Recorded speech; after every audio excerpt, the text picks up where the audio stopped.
All right, what's up, everybody? Hope you all had a wonderful Thanksgiving long weekend. It's Sunday night, December 1st, 2024. It is officially the last month of the year before 2025. Pretty crazy. So we'll go ahead and get started in just a moment. Thanks everybody for joining. It is a blustery, cold night here in New York. Feels like it's in the 20s. We'll get started in a moment.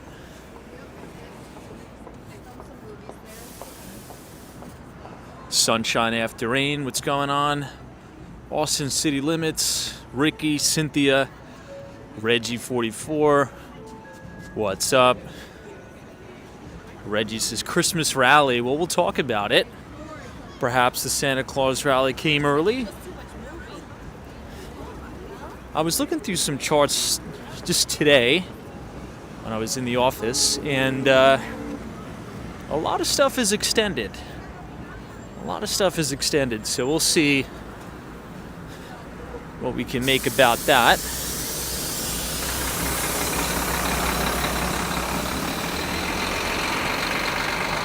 Harry, what's going on? Ricardo 305. Good to see you, Ricardo.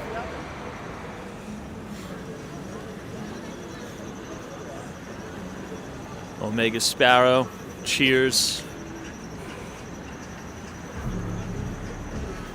Brad's brain says everything is extended. That is quite true. We'll see what happens.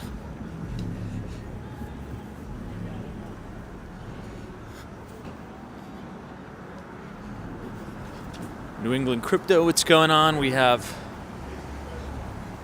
a pretty nice rally over the weekend in Bitcoin. I think we're back over 97.5 for the digital asset. I think briefly intraday today, we were trading back above 98,000 for a few moments there. We'll see what we make of that.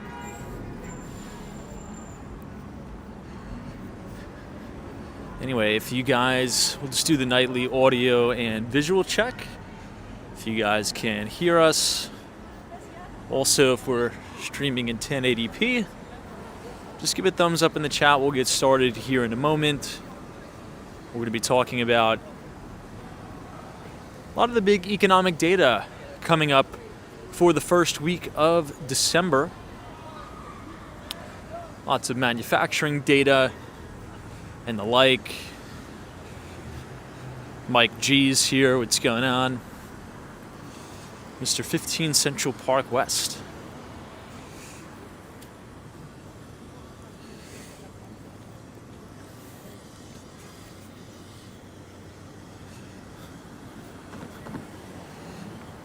All right, it looks like we're good.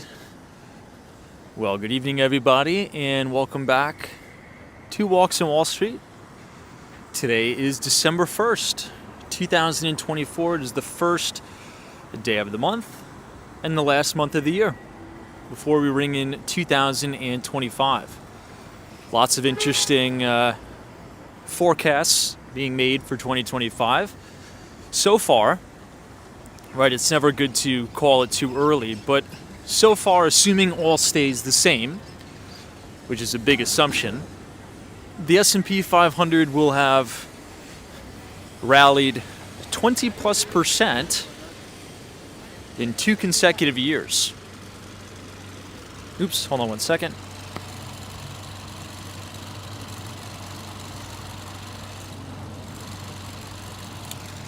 Now, last year, I believe the S&P rallied, or was up 23%. So far this year, we're up another 20+%. Assuming we have a Santa Claus rally into the end of the year to 2026. This is one of the strongest bull markets we've really seen on record, coming in the last 2 years of this presidential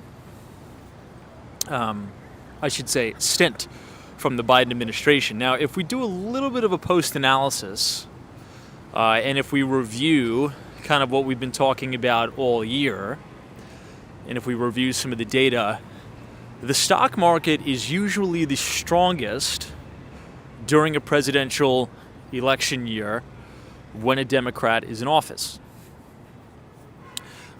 Seeking re-election, by the way. In addition, the strongest, again, this is according to history, if we use history as our guide, the strongest time of the year for the market during a presidential election year is after or post-election. So now that we've had the election out of the way, we've had a pretty strong rally in the S&P. So it seems as if that data is following through yet again. But we still have an entire month left, so we shall see. Things are extended. If you look at the S&P 500, the Dow, and the NASDAQ 100, those indices are extended very heavily over the 200-day moving average. Now, if you go to tradingview.com or your Bloomberg terminal, really however you look at charts, I would highly advise just to put a 200-day moving average on all of the major indices and just do a little bit of a post-analysis. When the S&P 500 gets X amount extended on a percentage basis over the 50-day, or over the 200-day, excuse me, how much do we usually correct in the market, if at all? I'll let you guys kind of do some homework there. And we're kind of getting to that level where the S&P should fall into some sort of correction. Should is a very, very interesting choice of word, because the market shouldn't or should do anything. The market does what it wants to do. But again, kind of using the history as our guide here, if you're long a lot of these stocks, particularly a lot of these true market leaders that have been on an absolute tear, I would either thinking about hedging those positions, checking your individual stocks, measuring what percentage they are above the 50-day moving average and the like, just so you don't give back any of those gains into the end of the year, right? Because you want to protect some of those gains. Now, additionally, one of the things I want to talk about, we all know window dressing for the end of the year, but a lot of fund managers get paid their bonuses for this year, for the following year. So the moment, I should say the week after the New Year's, right? New Year's Eve, the week after New Year's Day. Particularly now that we've had such a strong market, right? S&P is over 6,000, assuming we stay that way. Some of the biggest winners of the year, such as NVIDIA and the like. A lot of PMs look to delay those taxes, particularly if they have a short-term capital gain, by selling those stocks the week of New Year's. Not all the time, but sometimes. And that's because they don't want to pay taxes this April. If you exercise that gain in 2025, after a rip-roaring rally that we've had, you kick those taxes out into 2026, April of 2026, if that makes sense. So coupled with the first week of the year being very, very low volume, so the markets tend to be a little bit less liquid, that could kind of create some volatility and also some opportunities into the first of the year. So just keep that in mind. Keep in mind some of the stocks, if we just want to do your own post-analysis, which stocks went up the most this year, which were the true market leaders of the year. You should be eyeballing those for some significant profit taking the first week of 2025, because a lot of people who are up massively on those will ring the register, kick out the taxes into the next year, which is 2026. All right, everybody, we're going to be walking down Fifth Avenue tonight. It is quite cold. We're on the corner of 57th and 5th. We're looking at the Crown Building which is also the Amman, New York. It's a beautiful night, but it is a cold night. And without further ado, let's say hello to everyone in the chat, and we'll go ahead and get started. I see Matthew is in the chat. This is not just the people, but the businesses will spend and grow. And that's jobs. Good to see you, Matthew. I see DC322, Jack Jackson, Soho Joe is here. Good to see you, Soho Joe. Brad's Brain, New England Crypto, welcome. Denise and Blue. Professor Dario is here. Always a pleasure. And I see Steve B, Connie Ruiz, DC322. Before we cross, let's just get one more look at the snowflake here, the star. Now, we do have some interesting and, I guess, fun news as it relates to Microsoft specifically. How many of you, I guess we'll just jump right into it. How many of you saw the deck or the presentation that Michael Saylor of MicroStrategy, ticker symbol MSTR, gave to the Microsoft Board of Directors? Now, it was a very, very short presentation, and it was about 40 slides. I believe it was 3 minutes, the presentation. So a 3-minute presentation spanning 40 slides. Question is, did anybody get the chance or the opportunity to look that over? And if so, if you did see it, what were your initial thoughts and your initial reactions before I give my kind of initial reaction there? Now, if you didn't see it and you want to see it, as we're standing right outside of the Trump Tower here, which is open to the public from 8 a.m. to 10 p.m., which is almost 10 p.m., you can go on the X platform and look at Michael Saylor's page, because he posted his presentation. He actually gave you a link to the slide decks, and he gave everybody a recording or a copy of the recording of the presentation. It's quite interesting that we're seeing this, right? It's almost as if Michael Saylor is the face of this new wave, or a trend, I guess you could call it a trend, of converting at least a little bit of your company's balance sheet into a Bitcoin treasury. Now, the question is this a passing fad? Is this a sign of irrational exuberance? Or is this an actual smart thing that a lot of companies should be doing, at least allocating a portion of the company's balance sheet to Bitcoin and the like? Let me just take off my glove here.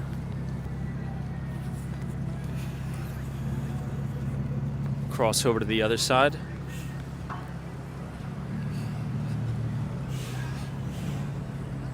Hey, what's up, Doc7? Welcome. All right, let me catch up on some of these chats. Alan says, I didn't see it. I wish I had, from the sounds of it. Yeah, go ahead and check out his X page, and you can check it out for yourself. Brad's Brain says, I don't think Saylor laid out his argument very well, but I think he's on to something big. Well, I guess I'll give my take. It's obviously very, very difficult to get your point across on something kind of this monumental in 3 minutes, which I get. But the presentation to me came off as very dramatic, more like kind of life or death, I guess. Because at the end of the day, Microsoft doesn't need to do this. I mean, Microsoft makes billions and billions of dollars a quarter, right? Now, is it a good idea that they do that? Yeah, but I think the way it was pitched, at least in my view, kind of came off as, if you don't do this, you guys are going to get left behind, kind of gloom and doom-esque, which to Microsoft, probably not the best pitch, because they quite literally have more money than God. maybe to some other smaller companies, that would be an interesting pitch, but I get in 3 minutes it's kind of difficult to lay out your thesis, but I would definitely pay attention to what's going on, right? Even though you're not, let's say if you're not into Bitcoin or into cryptocurrency at all, which is totally fine, I think this is something you should still be paying attention to, because if Michael Saylor is now presenting to the board at Microsoft, it's pretty much solidified as this is a legitimate thing that people are considering. So you should at least learn a little bit about it. I'm not saying you have to buy any Bitcoin. I'm not saying you even have to get involved. You should just kind of learn and understand what's going on so you could be aware. That's kind of my whole take on it. Matthew says, if I were running a company, I wouldn't invest in Bitcoin, but that's me. Might be the old-fashioned way. And I think that's the take of most companies. That's the take of most companies out there, which may be the right take. Doc Sevens is as a hedge against inflation. Well, think about it like this, and I'll use Berkshire Hathaway as an example. I'm sure everybody... Oh, wait, hold on one second. Guys, this is the University Club. This is like an unbelievable building here in New York. Let me actually show you the plaque here. Do a little bit of research on this building. If you could, just do a quick Google search. The University Club. The building was completed in 1899. So incredible history here. And I'll give you a little look inside. I mean, look at those moldings on the ceiling. It's unbelievable. This is a very, very exclusive private club. And it's very reminiscent of the Morgan Library. Not too sure if anybody in the audience has ever been to the Morgan Library. If you haven't, and if you visit New York, I think that's probably one of the top 5 things that should be on your list. Number 1 should probably be the Morgan Library. Number 2, and a close number 2, should be the Henry Clay Frick Museum, or the Frick Collection. Obviously, Henry Clay Frick was one of the biggest business moguls back during the Industrial Revolution, and his house, upon his death, was turned into a museum, and he has unbelievable artifacts, exhibits, paintings. I mean, just amazing, amazing stuff from all over the world through all of his travels. And what a lot of people don't know, oftentimes the Frick Collection will trade different pieces and exhibits to the Morgan Library and vice versa. So it is quite interesting. I forget what I was saying, but that's okay. This is more important. This is a very beautiful building, architecturally speaking. Isn't it cool? Now there's strictly no filming allowed here. Like, it's very, very exclusive, but they do have some photos online. If you're a member of the club, you're not even allowed to take photos inside, but the place is really beautiful. They don't really make buildings like this anymore. I wish they did. Anyway, this building across the street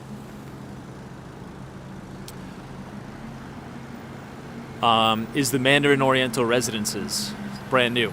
Dr. Murray Hill, MD, says you're about to use Berkshire Hathaway as an example. Yes. So Berkshire, I'm sure everybody has seen all of the articles, the massive, massive cash pile that Warren Buffett has right now at Berkshire Hathaway that they've yet to deploy, right? And many people are saying, well, if Warren Buffett is raising cash, that must mean the market is overvalued. That must mean that Warren sees a crash coming, or he thinks that a lot of companies are extremely overvalued and not investable right now. So using that as an example, right? As you have all of that cash on the balance sheet, not that Warren Buffett needs to worry about anything. I mean, the guy's richer than pretty much anybody on this planet besides Elon Musk and a few others. But the point is that you can think that cash pile that Berkshire has, you could think of it like a melting ice cube in the desert, right? Because inflation eats away at the cash that's not being invested, that's not growing over the hurdle of the inflation rate. Now you would say, well, you could just, plow that into treasuries, which they do, right? Which you may match the inflation rate. But if you were to take a portion of that cash, which could even be a negligible amount, times all of the companies in the S&P 500 to invest or to buy Bitcoin as like a treasury asset on the balance sheet as a hedge against inflation, thus increasing shareholder value for investors. In theory, that's a good idea, right? That's kind of the pitch that Saylor is using. Now, what MicroStrategy is doing is slightly different. They are pretty much a Bitcoin treasury company. And if you're just joining, I know we've been talking about this a lot. The reason why we're talking about it is because he just made a 3-minute presentation to the board at Microsoft. If you want to see that presentation, it's online for free. It's a 40-page deck that they presented to the board at Microsoft. 3-minute presentation, 40 slides, a little bit much, but if you go to the X platform, you could download it for free. In any event, what MicroStrategy is doing is they're essentially tapping the debt market or the bond market, issuing bonds to investors at 0% interest rate, which is quite unbelievable, I know, with the option, they're convertible bonds, to convert into MicroStrategy stock, assuming it hits a specific strike price. So the theory is, if you buy the MicroStrategy bonds and you do not convert into stock, you just get your money back, right? Risk-free. You probably lose money with inflation, but if it does hit the strike price, you can convert it, the value that you invested into the bonds, you can convert into the stock, and you make a pretty nice gain. So it's essentially a levered Bitcoin bet with quote-unquote zero risk. Obviously, there's default risk, but that's kind of what bondholders are taking that risk. So let's say if Bitcoin, over the course of the duration of the bond, moves up 100%, the theory is that MicroStrategy stock will move up much more than 100% because it is a levered position. So anyway, check it out, download the deck, read it for yourself. This is the Cartier store, or Cartier, on 52nd Street and 5th. Sabrina Fair, what's going on? Best Bets TV, always a pleasure. Stephen Bate, cheers. TK Force is a little fast on that slide deck. Subliminal training for the Microsoft board.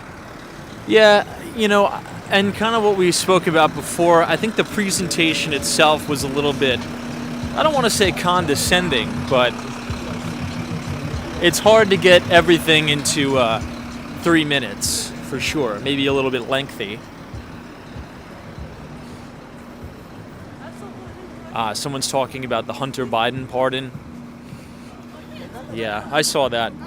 Not to get super political, but I mean, at the end of the day, it was quite obvious, right? It's really, really obvious that he was going to do that. And not to sound like a Joe Biden apologist, but I think anybody would pardon their own son. It's obvious Hunter Biden's a criminal.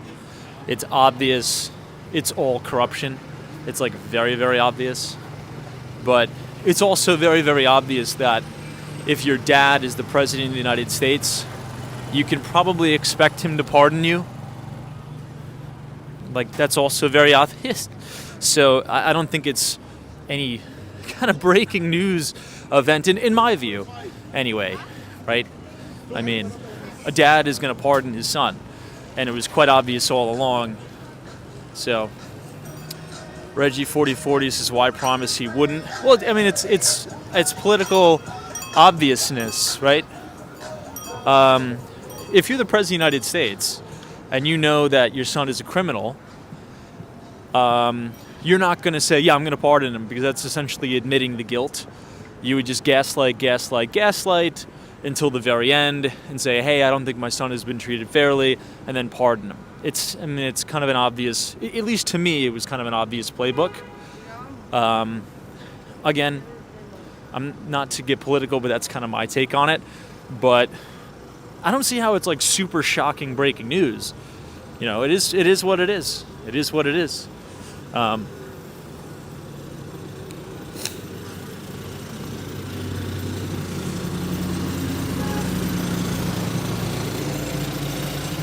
What do you guys think of Saks Fifth Avenue here?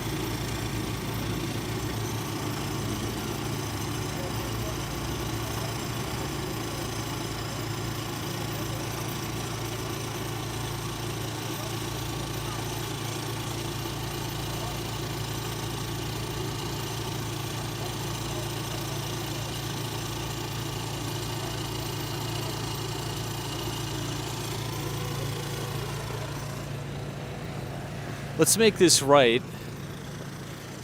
We'll take a look at the Christmas tree. Yeah, there's been some really massive movements in a lot of those altcoins. I don't own any, but I think XRP is up like 300% since, what's it called? Since November 1st, I think. Pretty wild. Yeah, I mean, in full disclosure, I don't own or trade any of the alt coin, so to speak. I only buy and hold Bitcoin, but congrats on those gains. Now with Gary Gensler out of there, right? Obviously January 20th, I believe, is his last day. Assuming we get more conclusive regulatory clarity around cryptocurrencies, I think you're going to see pretty much all of them rip, but I do not partake in that.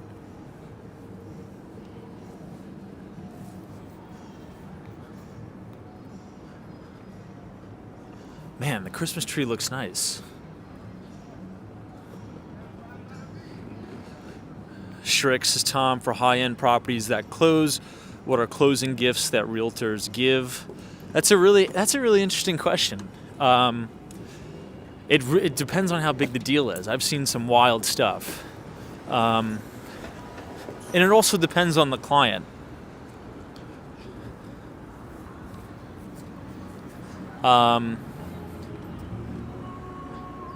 Really depends on the client. Sometimes furniture stuff, a lot of times wine, like really nice wine. If they're like big drinkers or something and they purchased an apartment with like a wine cellar or something. What else? We buy a lot of stuff from like Le Labo, that store. It's like a very upscale perfume, soap for like the house and stuff like that, which is like very nice. I actually just bought, actually as a gift for my seller, we just closed on this apartment in Tribeca, the 5 Franklin Place apartment. I got them a subscription to this place called the Watch House. I feel like I've mentioned it a lot of times, that coffee shop, the Watch House. It's very good. The owners are like huge coffee fanatics. So I got them this cool like subscription service. So they're like those Nespresso pods, and it's mailed from that company. Oh, sorry about that. Oh, my bad. Sorry. So I just got them a subscription to that coffee shop. So they'll mail it to them every 2 or 3 weeks, I believe. 3 weeks. Professor Dario says, yes, I put that on my bucket list. It's an awesome shop. When you come to New York, we'll go. It's right next to my office. So everything in Miami says we get tequila. Yeah, it really just all depends on what they like, right? What's the coolest like deal gift you've ever gotten somebody? Doesn't necessarily need to be in the real estate business. Maybe, you're a banker or something, or maybe you sell software. I used to give customers like, appreciation gifts. Like when I used to sell in the tech and telecom business, my biggest clients where, you make a ton of money off of them because they have a huge run rate. I always get them nice stuff. It's good to take care of your customers at the end of the year. It's a good point.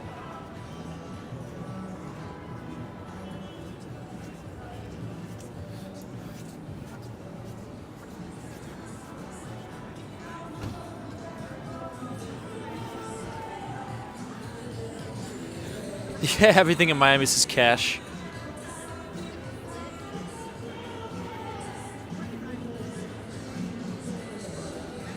Not too many people skating tonight.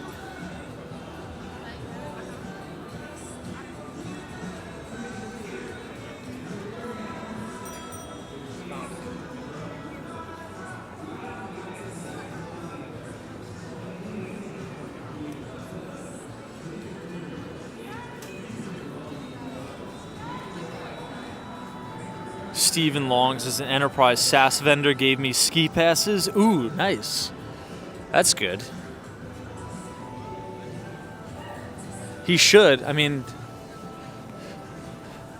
so was that your like SaaS salesman? I guess the enterprise account executive.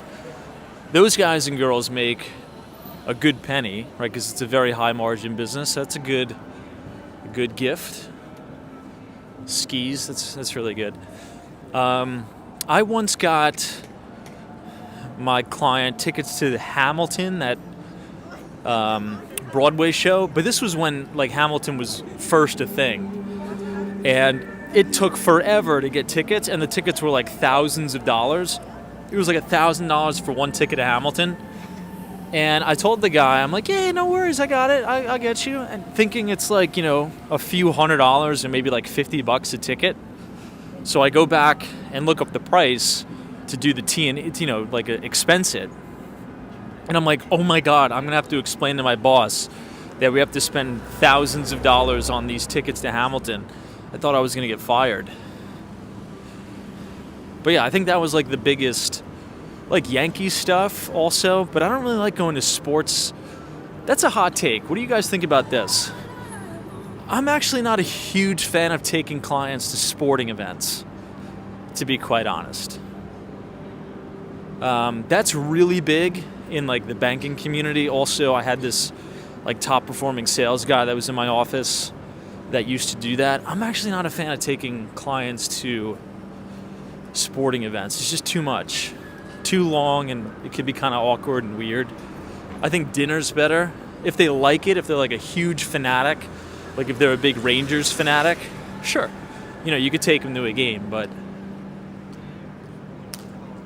yeah, Dave says golf outings. I like golf. I'm just not any good at it, so I've been on a few business golf outings, but I'm just so terrible at golf, where it's like almost a little bit embarrassing, so I just, like every time it's my turn to go up to the tee, I'm like, oh my God, I'm going to make an absolute fool out of myself.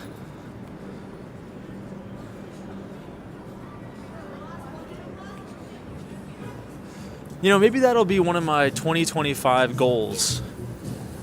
Get a little bit better at golf. I think golf is a very useful skill, but perhaps I don't have the temperament for it. I think golf takes a lot of patience. We'll see. Anybody here a big golfer? There's a few people here, I think, that are huge into golf. No way. Everything in Miami says I once gave a client a football card collection. Some of those could be worth a lot. I feel like a few years ago, there was that one baseball card. I forget the name of the card, but it was like well over like $20 million for one card or something crazy.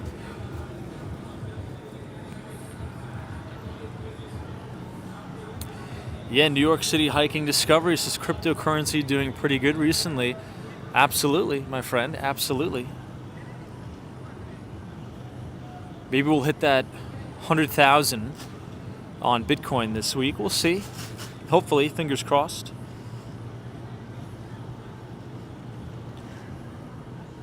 Laws. Tom, have you heard about the new stadium being built near Miami? It's called Miami Freedom Park. I haven't. Now, the only sports stadium I've been to in Miami is the Miami Dolphins Stadium. And that was pretty cool. But what stadium is that going to be for? I'm assuming maybe the soccer team, Inter Miami. I think Messi's leaving Inter Miami, though. Julio says, I've been taken out to sporting events by Oracle. The guy kept pushing to send money on us. Oops. The chat is very jumpy. I don't know why. The guy kept pushing to spend money on us. He said if he does not spend enough cash on us, he would get in trouble. Really? You guys must spend a lot with him. That's wild. Yeah, and Oracle reps, like Oracle sales reps, are known to be extremely, extremely aggressive. If you're in the world of, becoming an account executive, if you do like 1 or 2 years at Oracle and you have a track record that you've performed at Oracle, you can pretty much have an exit opportunity at any software company you want. A lot of people always hire Oracle reps because they have a really, really good sales training program, and it's very grueling at Oracle.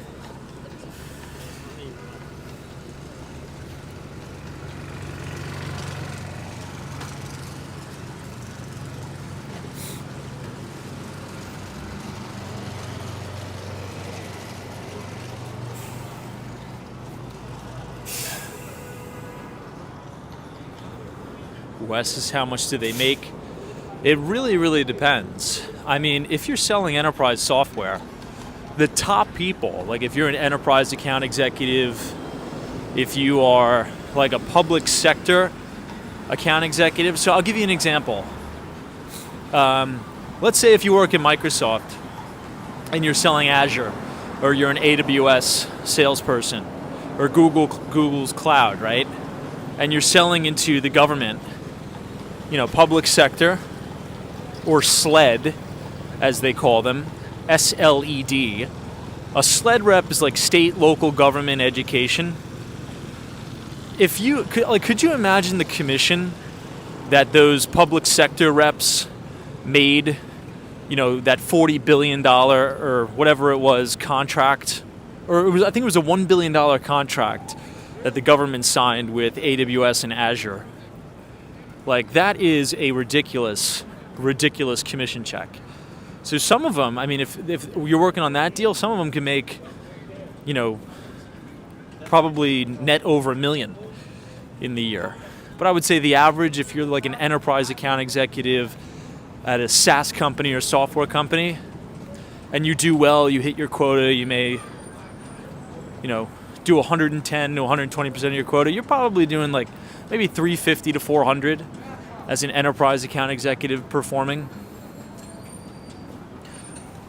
But it all depends, right? If you have a good year and you have a crazy, crazy account and you close a monster deal, sometimes you could have an unbelievable year selling software.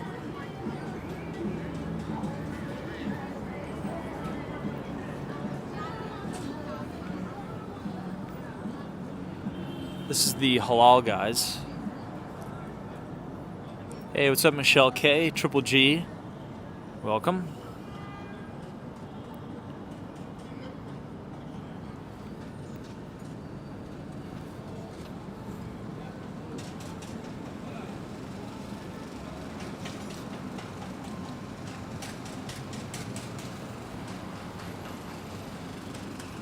I think I've mentioned this before, really, really good business to get into. Like if you're watching this as a college student or something, if you think that you're good at, sales, business, negotiation, I would go work at a cybersecurity company.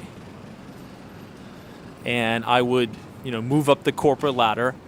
You'd probably start as like a business development representative. Then you'd probably get promoted to account executive because, if you're selling cybersecurity software, number one, it's a very high margin business. Like look at the gross margins of like a Zscaler, CrowdStrike, Palo Alto Networks. So the commissions are very high, but you also learn a lot because it's a technical sale. So you'll probably have assigned like a solutions engineer. You'll understand like the architecture of this software.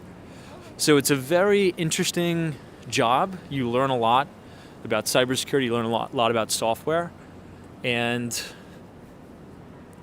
it's also very lucrative. Same thing with telecom. If you're selling like, back in the day, I don't know if we have any maybe like legacy telecom guys or girls here that used to sell the wireline networks, like those major wireline networks. Like that was a very interesting business and also very lucrative, huge. Same with like SD-WAN, a software-defined wide area network.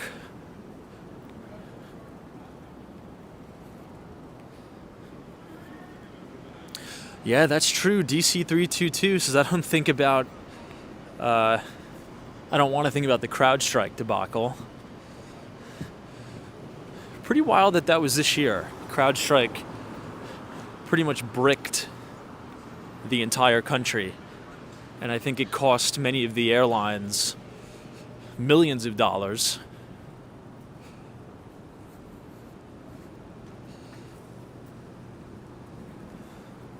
We're coming up by the Sheraton Hotel, the Sheraton, New York. Hey, Steph UF, what's going on? Good to see you.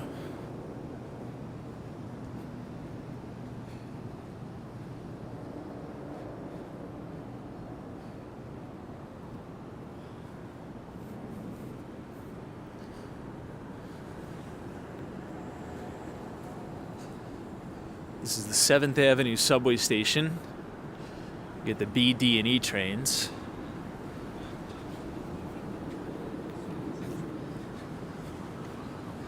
We'll go over to Broadway. So this is 7th. We'll go over one more.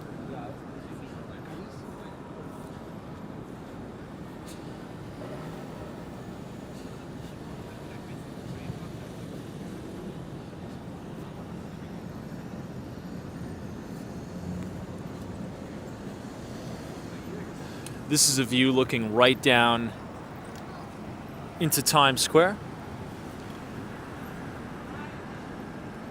This is the Sheraton Hotel. Patrice 2020, what's going on? Welcome. Now, speaking of cybersecurity, anybody have any predictions for 2025? What do you think is going to be some sectors that outperform? Are we going to see this continuation in like cybersecurity, or are we going to have like a very interesting bull market in nuclear energy stocks, or just energy in general, solar? Like, what do you think is going to be the thematic or the theme for 2025? I have a few ideas. I would like to hear yours.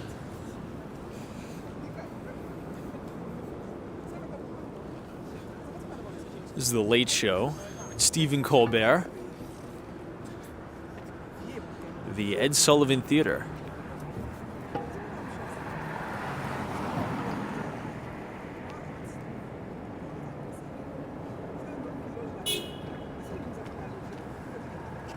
Case uses more Bitcoin. So you think Bitcoin is going to be the theme for 2025? I think I would have to agree. But I think more broadly, I think it'll be a larger theme, maybe for the decade. The LT Prod says AI is going to show how much cybersecurity is needed. Well, I think also the cybersecurity companies are deploying AI to detect malware and the like. If you think about a Zscaler, they have an AI product. I think PagerDuty, ticker symbol PD. I haven't, PagerDuty, wow. That's like an emergency alerting type software. I haven't spoken about PagerDuty in a long time. It's kind of fallen off my radar a little bit. Now, speaking of cybersecurity, everybody, which is a company / stock that's really done a good job of fighting back to previous record highs. Datadog, ticker symbol DDOG. I've moved that stock back onto the watch list. That's a really, really good company. If there's anybody interested in working in cybersecurity in New York City, that's a really good company to work for, by the way, and they pay very well. Ticker symbol DDOG.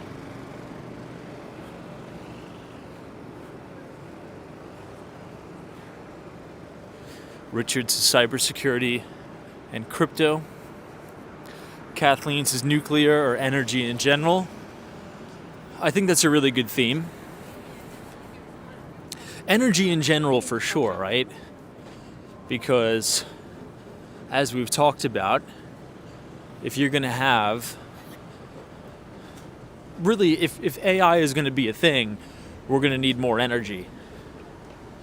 And a lot of on-premise energy too.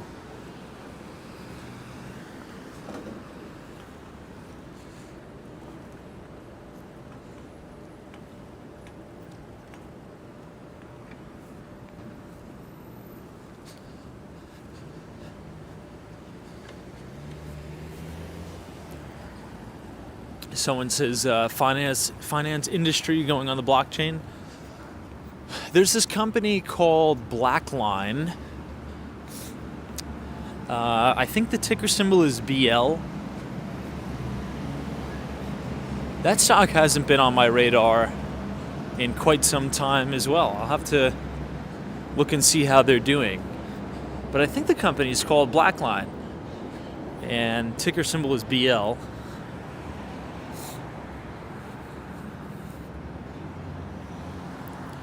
LT Prods is natural gas could go up because of nuclear energy.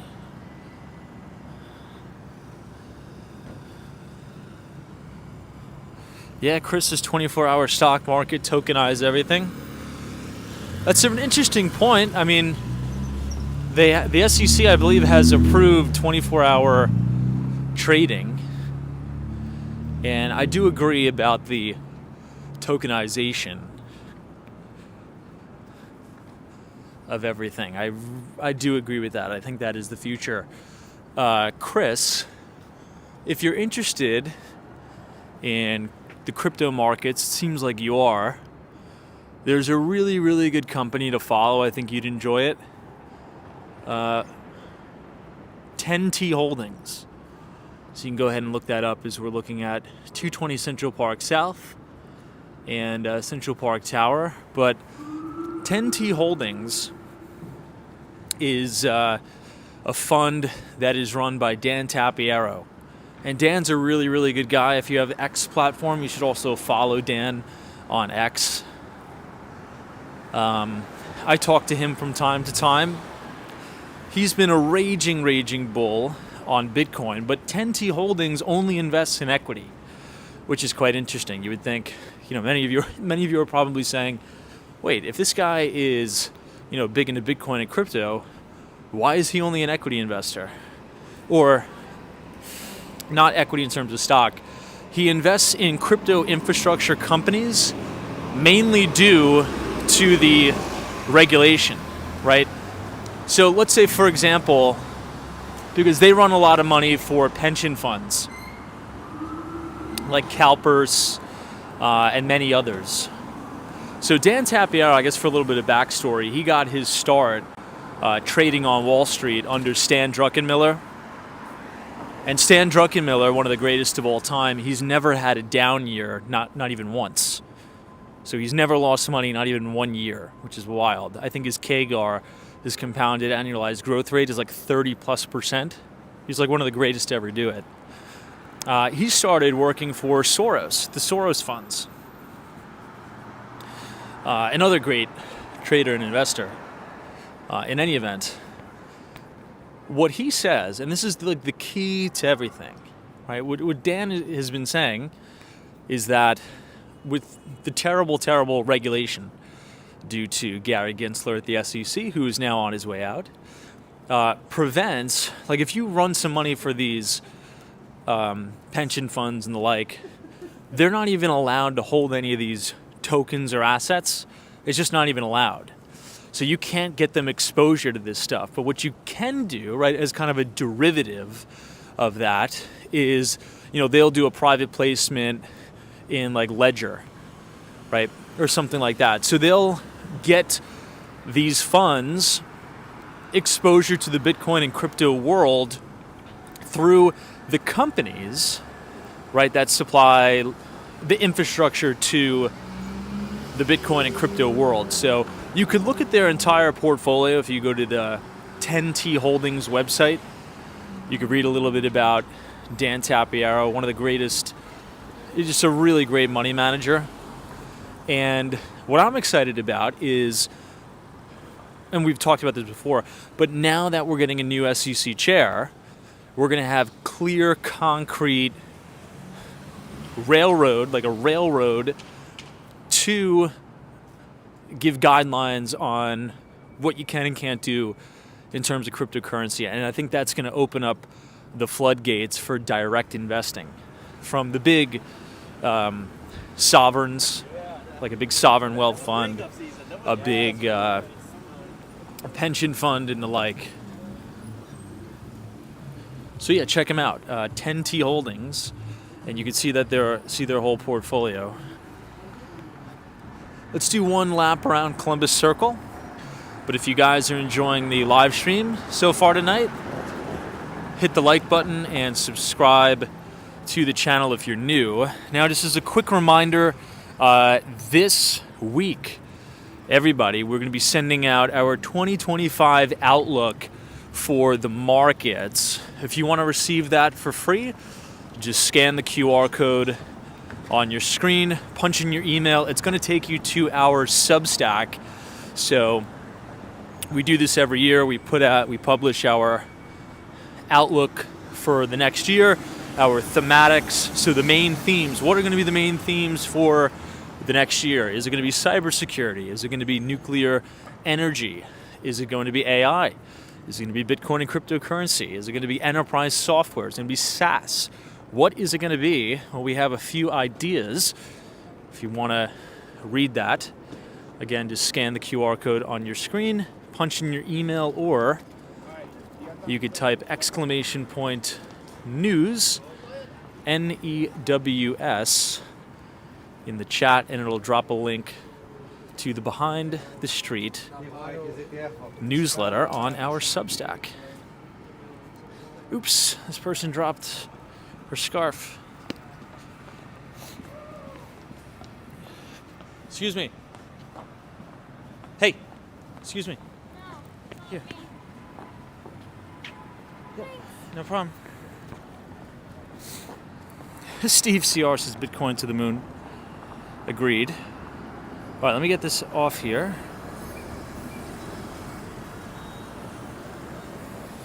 I want to be GMO. This is food safety after so many recalls and outbreaks this year. I know there was like a listeria outbreak on, what was it, Boar's Head you guys were hammering me about the other night? Boar's Head had a major outbreak. I think a few people died. Didn't McDonald's have something going on there too? Check the Logic, says Tom. Thanks for the help with the LV shop. Oh, very cool.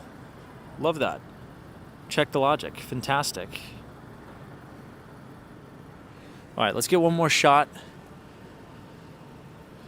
at Billionaires Row, Central Park Tower, 220 Central Park South.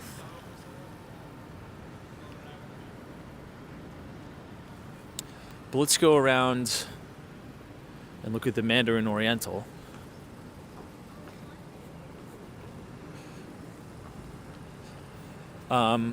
What I think is going to be an interesting theme may not have anything to do with the investment business, but it is important to talk about, and I'm going to try to do it in the most kind of way that it's not going to set off like a firestorm in the chat, but it is important to pay attention to these things.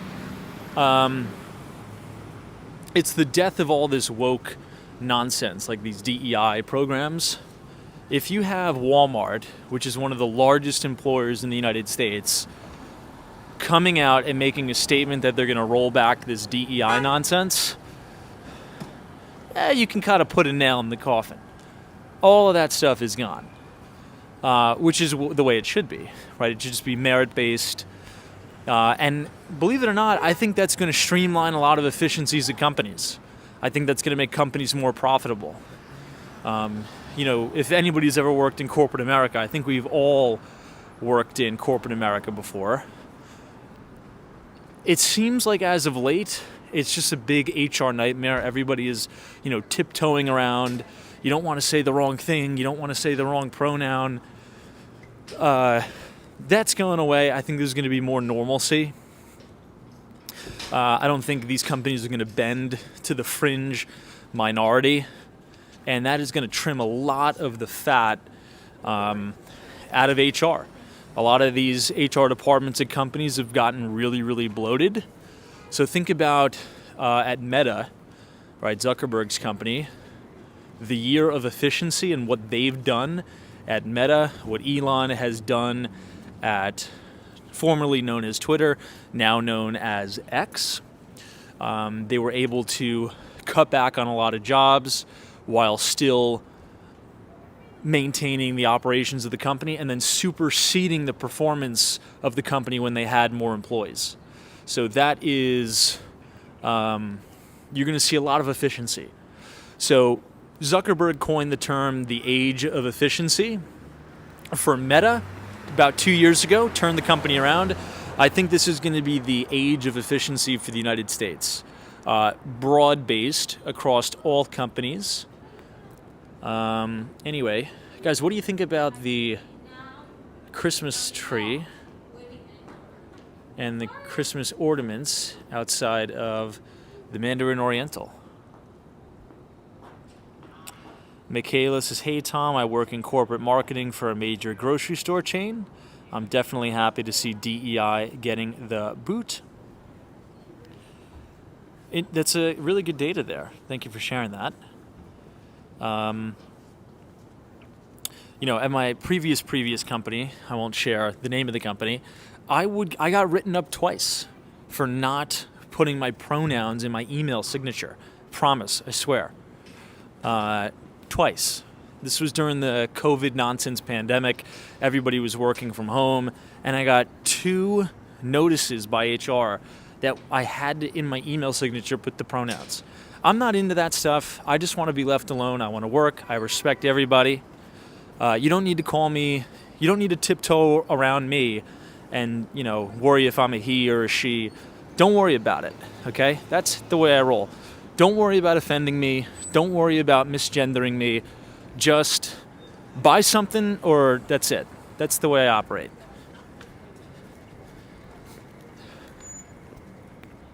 I think it's caused a lot of animosity in the workplace, like crazy stuff. So, should we do one pass by 15 Central Park West? Yeah, we might as well, since we have the light. We'll see if the red Cybertruck is there.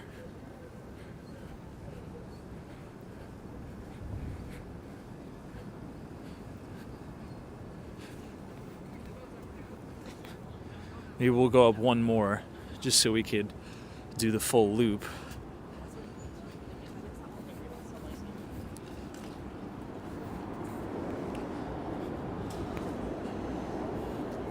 But anyway, going back to the original topic, that's big news by Walmart. There was actually an article in Barron's this weekend. I would suggest everybody going and checking that out and reading it. That is going to be a big shift in corporate culture. And I think you're going to have a shakeup in a lot of organizations. And companies are going to get lean and mean again. Very, very lean, mean, and trim. I always give the example, not to sound like a broken record, but if you remember what kind of happened as a product of the pandemic, right? Everybody was working from home. There was massive amounts of fiscal and monetary stimulus, and the economy was rocking, right? The digital economy was rocking. A lot of software companies did really good because everybody had to migrate to the cloud all at once. And everybody was ordering things on Amazon, ordering things online. Everybody was buying homes. If you buy a home, you need to buy things to furnish the home with. So there was so many online orders. I think Wayfair is a good example of a company. They hired so many people, and then when the pandemic, boost, stimulus wave kind of died down, well, all of these companies were left with too many employees, and they had to roll back, trim the fat, get lean and mean again. And during times of economic prosperity, in a major way that we had during the work from home kind of craze, there can be a lot of duplicity in positions. Because when you have massive amounts of demand, you need the employees immediately to service that demand. But when that demand wanes a little bit, now you just have a bloated corporation. Very, very bloated corporation. So I think we're going to see that on a national scale. It's usually the companies who are the innovators are first to the game, like Meta, all the major kind of tech companies. And now you're kind of seeing the lean and mean, let's, buckle in at, some of the largest employers in the country, like Walmart and the like. Anyway, guys, this is 1 Central Park West. You can see the lobby decorated for the holidays, Christmas. And this is 15 Central Park West. One of my favorite buildings in all of New York City.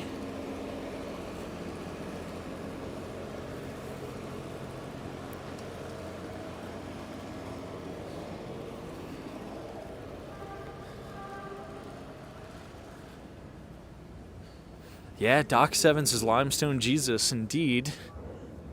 It's just such a unique building. It's very pleasing architecturally, for sure.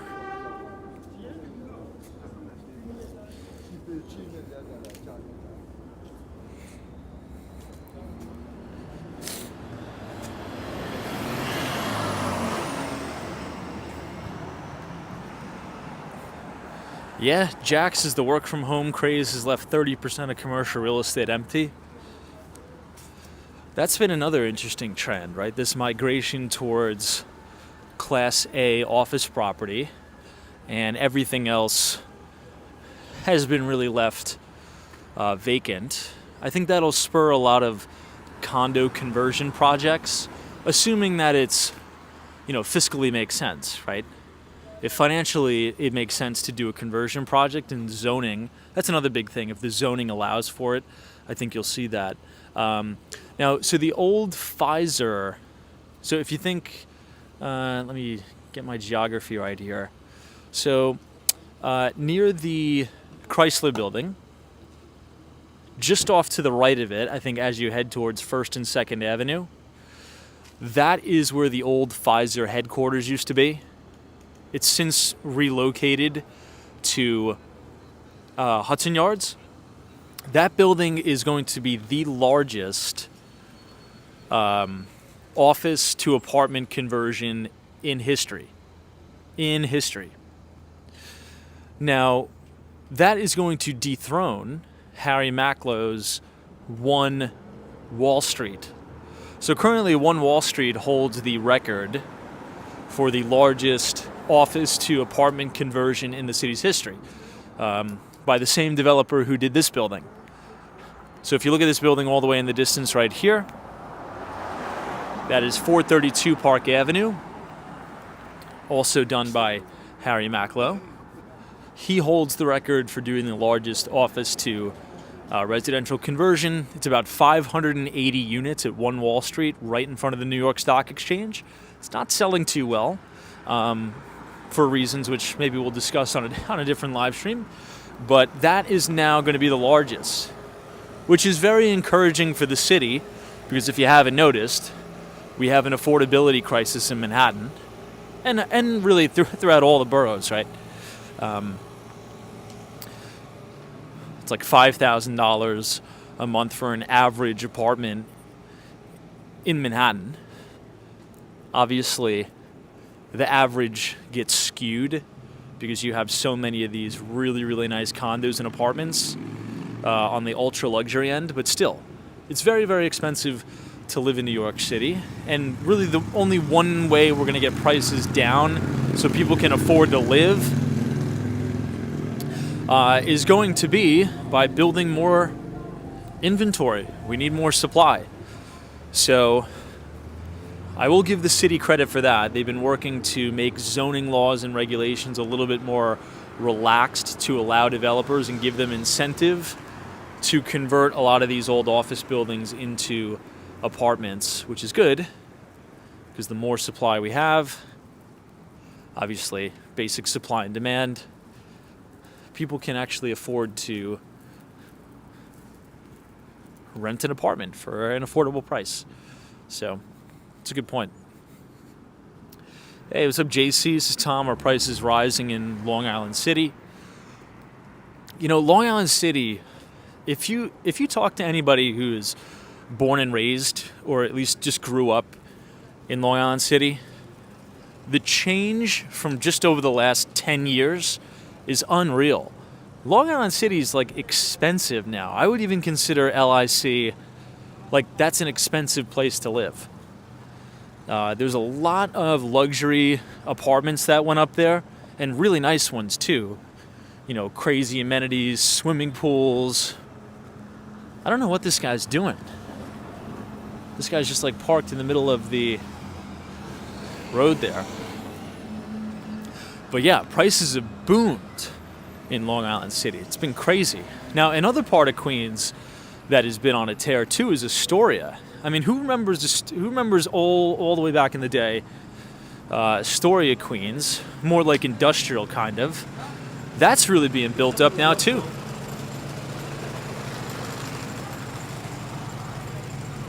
Oops.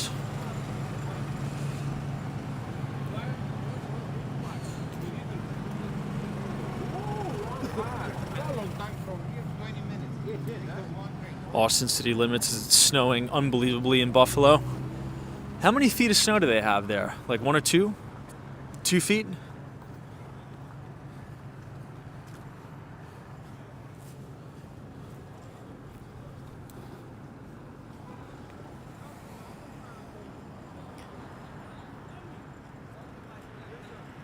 Rocky Rocks as if they deported 21 millions. Prices will come down on everything, maybe healthy recession. It's been 15 years since a recession happens. I'm not too sure what that means. If they deported 21 millions. Are you talking about deporting like people? Deporting 21 million people from the US? I don't even think that's like feasible. I don't even think that's possible. I don't even think anybody would really want to do that. 21 million people, that would just be ridiculous.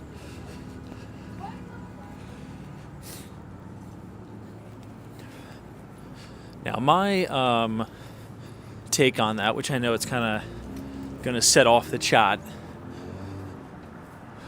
there's probably going to be a very selective deportation process, starting with people who are criminals, right? So if you hear the stories, you see the stories in the news here in New York, you know, a person that's posing as an asylum seeker.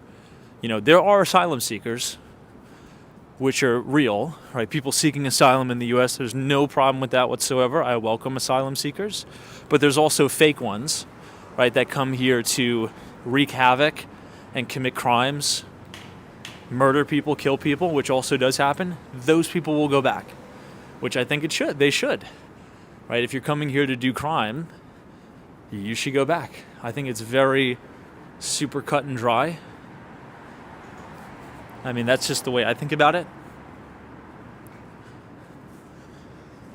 I think the media has really done a disservice to people on both sides because they just turbocharge it to say, if you're right-leaning or if you support Trump, you hate immigrants and you're racist and you hate immigrants, which is just like exhausting to even kind of combat because it's just like such a low IQ take where it's like, it's so blatantly obvious that the United States is a country of immigrants and immigration is extremely important to the success of America, and everybody here wants immigrants.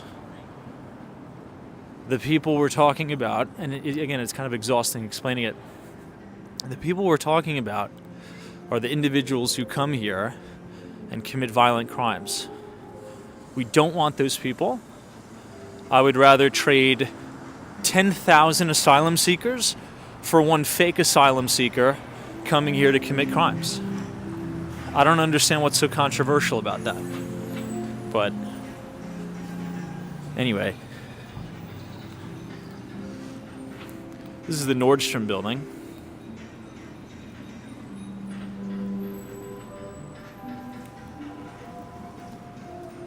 Super unique.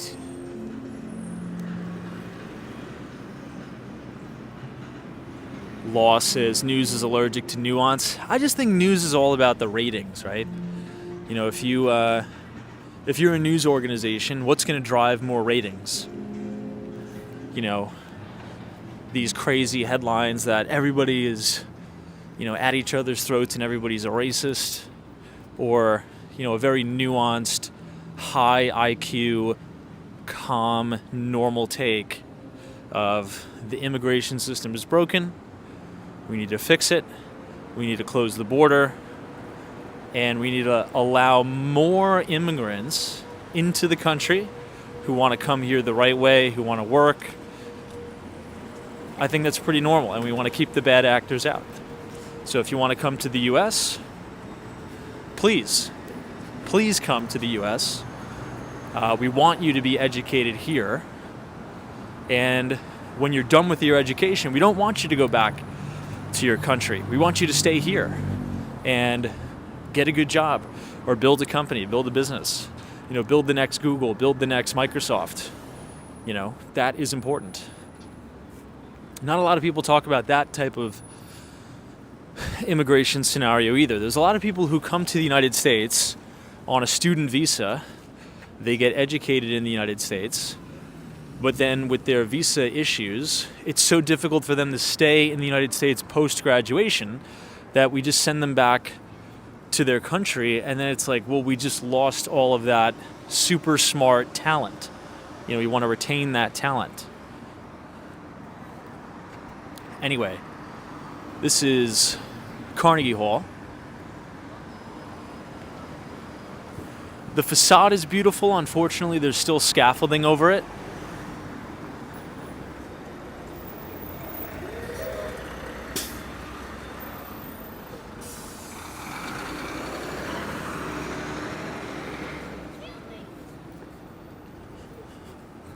I actually used to go to college with a few kids who were international students, and then they had trouble, they couldn't find a job right away on graduation. They're like, hey, if I don't find a job within 60 days, I have to go back, and then I have to apply for the whole visa process all over again. It's a crazy, crazy nightmare. If you know anybody who had to go through like a visa process in the U.S., it's like a job in itself. It's literally like having another job dealing and navigating the immigration process in the United States. It's wild. Particularly like an H-1B visa. It takes years and years and a lot of money.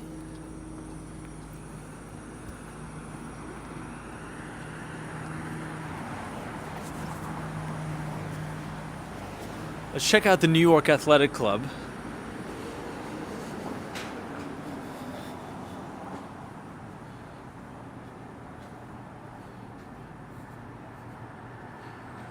Hey, Adrian, what's going on? Cheers.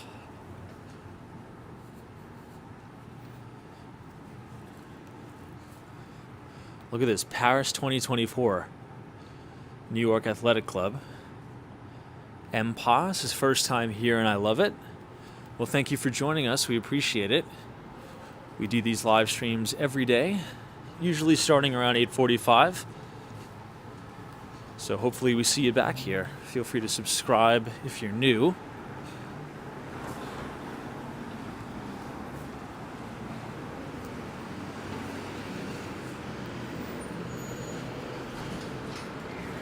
(1927) New York Athletic Club.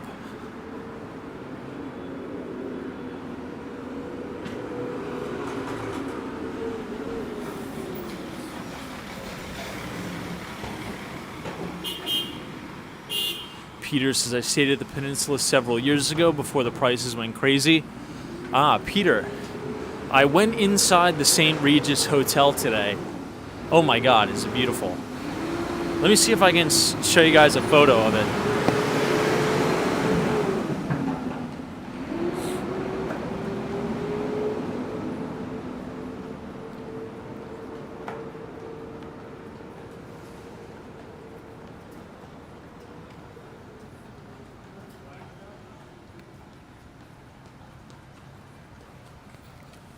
Look at how nice it is inside the St. Regis. All decorated for Christmas. I was like, you know what? I haven't been in the St. Regis in a really long time. Might as well do a quick walkthrough. So I went into the St. Regis today, just kind of walking around the lobby. And man, did they do a really nice job. It's awesome. So let me see if I have any more photos to share.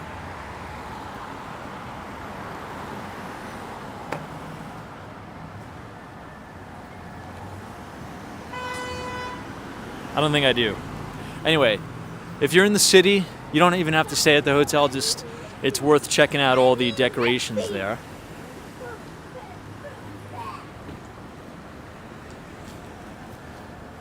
This is the JW Marriott Essex House.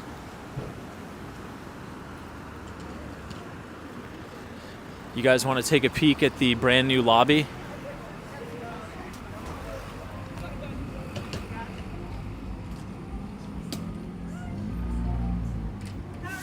Isn't that awesome?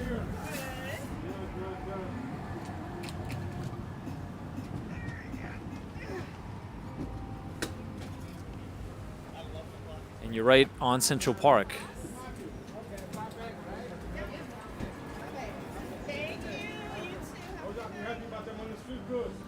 My favorite thing is the Essex House sign. Hey, the Mighty Bull is here. Hope you're well. This is also a historic Hotels of America.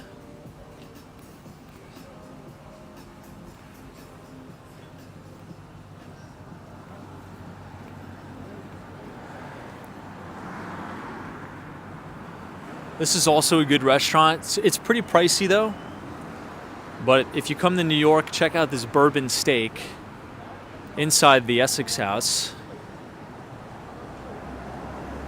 This replaces the old kind of rundown restaurant that used to be in there. It's definitely worth it. It's awesome. Oh, that's right. Out and about, says Trudeau had a hush-hush meetup at Mar-a-Lago. I heard about that. So all of our Canadian friends, your PM, took a quick trip to Florida to meet with the soon-to-be president. Very interesting. That seems like kind of out of the ordinary, right?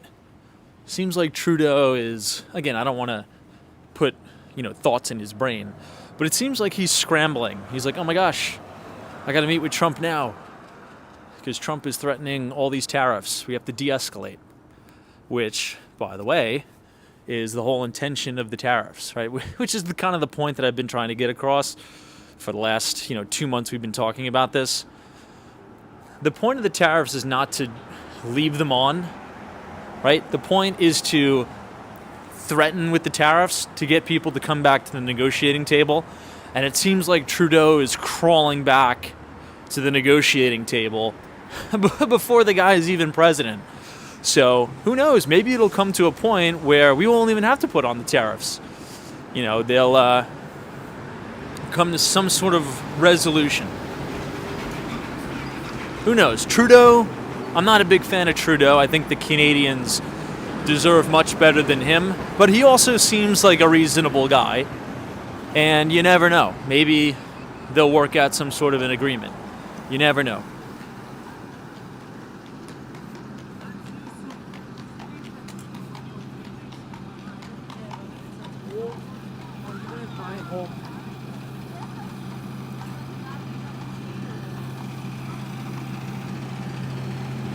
Wow, you can see the World Trade Center.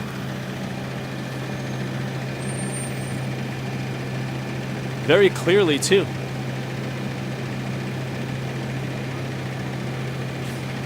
Hey, what's up, Paul?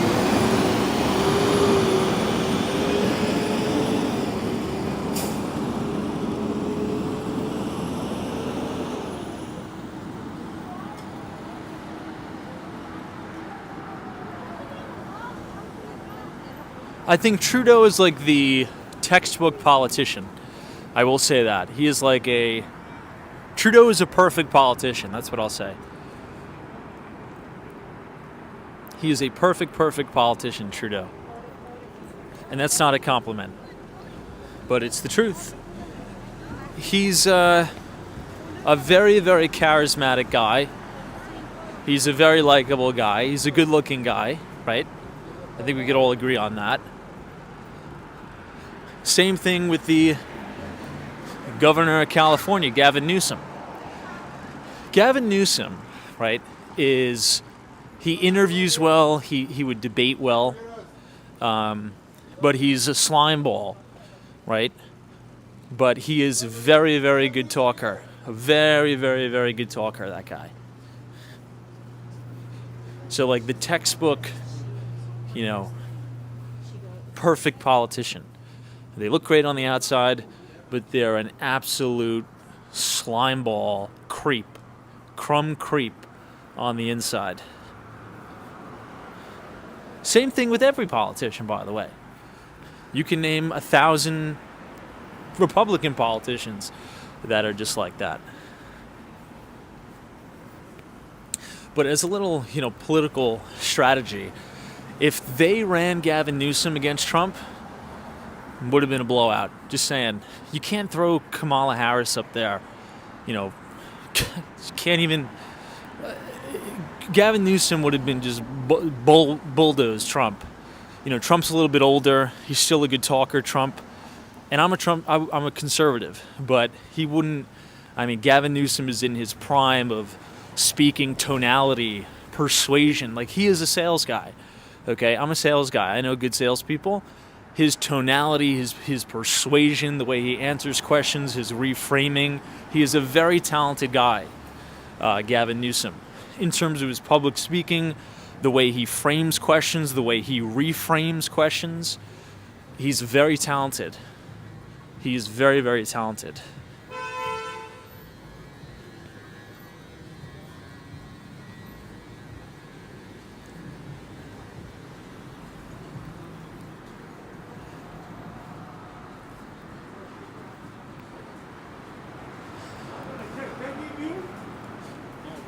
I think, interestingly enough, as I think on a social media age like TikTok, like 5-minute, 10-second soundbite political spectrum, I don't think there's anybody who does it better than AOC, Alexandria Ocasio-Cortez. Again, her and I politically are the complete polar opposites. Couldn't be more opposite, but noticing the way she commands attention She can build a massive following, rally people behind her.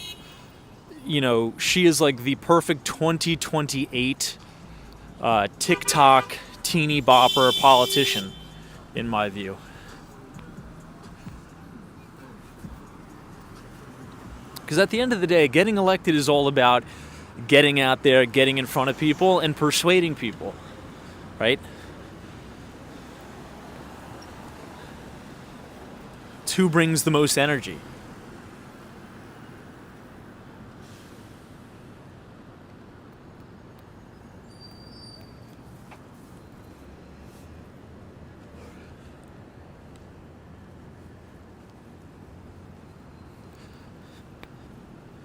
Man, it's crazy to see Fifth Avenue kind of empty like this. Yeah, again, like I said, politics aside, right? I think people also need to understand, like, you can compliment somebody on, like, performance and another thing, but you could also disagree with them. A lot of politicians are very good public speakers.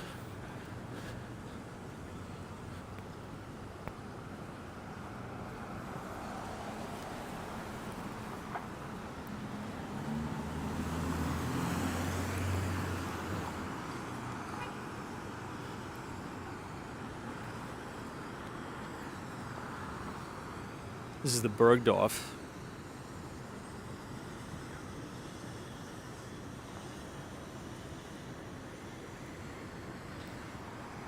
Hey, Crocker B, what's going on?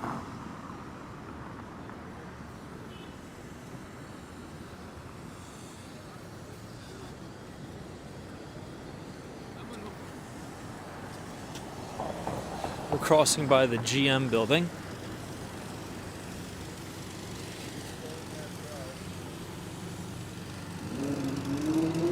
Make a right, and I've got to head back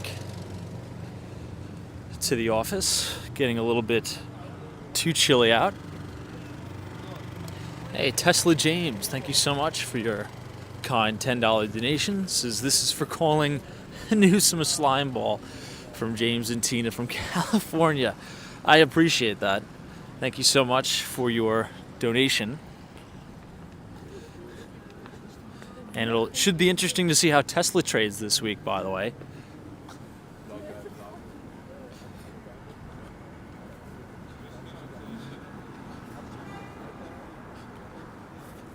Let's make a right by the Sherry Netherland.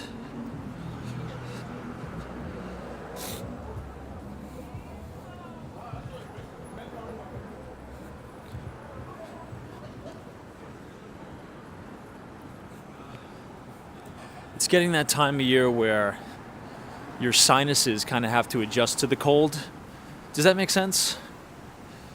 When it's usually so warm out and then it's freezing, you kind of get those sinus headaches because it's so cold out. And it's not even like super, super cold, but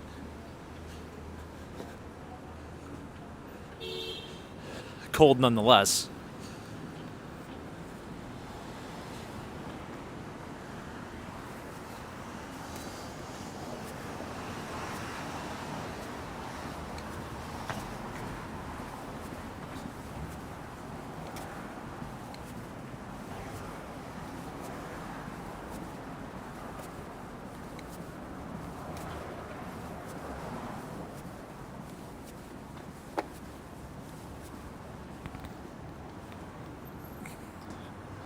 Al Baker says, I think J.D. Vance would fare well against Gavin Newsom.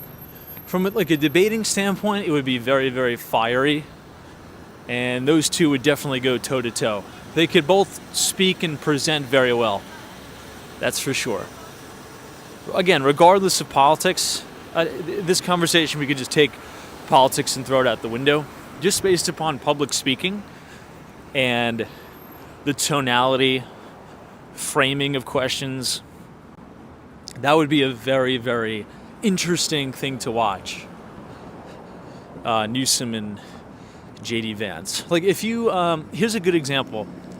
Remember after the debates, after the first debate, which was like a total, travesty, the Biden-Trump debate, when it was just like it was just not even real. They had Gavin Newsom doing like the post analysis. He did unbelievable in that. Again, I don't agree with anything he said during that, but the way he kind of fought back, I think it was Sean Hannity was the guy who was doing the post-debate interview. My God, did Gavin Newsom just destroy Sean Hannity in that? Somehow. I don't even know how he managed to do that, because Biden put on such a piss-poor performance. It wasn't even a performance. That you should have just not even had him up there. He would have performed better. But the way he commanded and just totally shot down everything he said, he's like, we don't give up on him after one debate. That is a really, really, if you're interested in sales or persuasion, like that is how you come off as a dominant person there.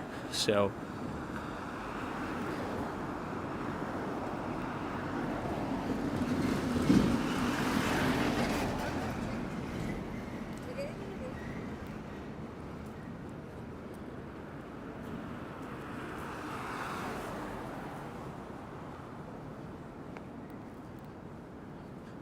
watching some of Reagan's old stuff is very good too, because he would kind of mesh and mend comedy into it.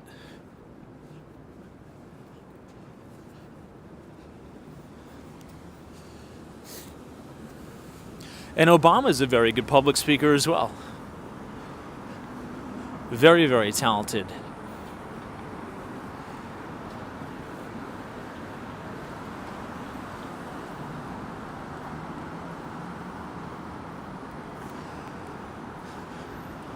I took this speech class in college, and we would watch some of the old speeches from former presidents and then do like analysis on it. That was actually probably one of the only classes in college that I took that was very helpful. It was like speech. We also did like public speaking. Know when to pause, know when to slow down, like understanding tonality. And Barack Obama was very good at that. Extremely, extremely good at that. Again, I don't agree with the guy's politics, but as a speaker, to be able to command an audience, very good.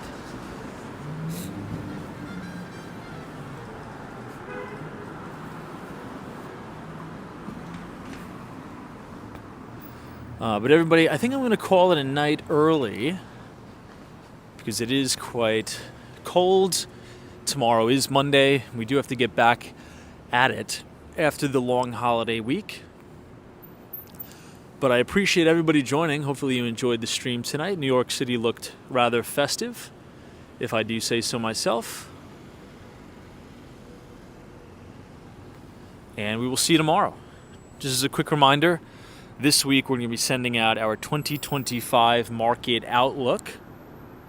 If you want to receive it, you could scan the QR code on your screen, punch in your email, and you could get it right on our Substack. So Alexander, Mohammed, Chinook Wins, Mumbo Jumbo, thank you, Lavetta, all of our moderators, Stephen Bate, Chris, Ratthink, Reggie44, New England Crypto, Riz, One the Great says, any public speaking tips? Yes, do it as much as possible. Do it as much as possible, and watch speeches. Commencement speeches is very good. Go on YouTube, just type in commencement speeches and watch as many commencement speeches as possible. And take notes. Understand when the speaker pauses. Take note of when they raise their voice, lower their voice, understanding tonality. All right, I'll see you guys later.